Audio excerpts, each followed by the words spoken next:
When I was younger, I watched The Sound of Music a lot, and their life seemed perfect to me, and they just happened to be white. So I was like, oh my God, white people have got it going on.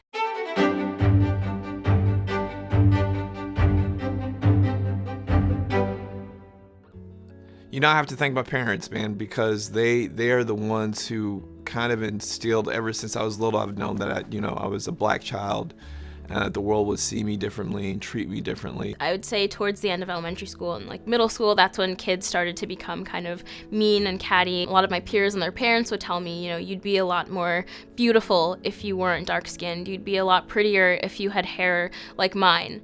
And that's when things really started to take a turn for me. One day, my mom takes me out to maybe we were going to museums or something like that, and I all of a sudden put on a British accent. And she kind of pulled me and was like, Hanifa, you're not them. Be yourself, because who you are is brilliant. I had a portfolio review, and I had someone ask me or say to me, I never met a black photographer like you. And I was so caught off guard, I really didn't know how to accept that.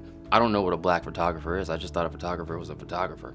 When I live in Africa, we identify more nationality, culture, ethnicity. I remember when we signed up for school and you have to fill out black, white, other. That's when I started being aware that if you live in America, race is kind of a big deal. With everything happening in America and just even around the world, with all the tragedies, I've taken in my blackness even more. I'm very proud to be black. I feel compelled to make more friendships or have these moments of love. When we're walking down the street, the head nod thing, it's a small mentoring moment, but it's a moment of yeah, I see you, you're here, we're together, we're healthy, right on. I've been on this emotional growth journey. It was more about getting to know who I am as an individual, having all these feelings and emotions, and getting to learn that person and accept me for exactly who I am. When I was younger, I made a Tumblr account, and then I started to follow,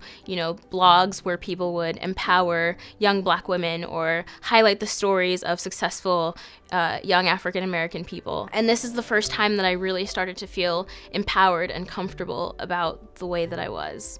We can only grow once we know who we are, where we came from. There's one race, the human race. And I am who I am because of my lineage, because of my family and my ancestors. But I'm also just a person here, just like you. The more upfront I can be about my experience, and the more you can just open up and accept and not judge it or not try to change it, I think that's when the brilliance happens. Everything that you go through is literally to build who you are, and so that you can give back and share your story with someone else eventually and help them to advance from where they are. And that's why I'm here. That's exactly what I'm doing and what I plan to continue to do throughout my life.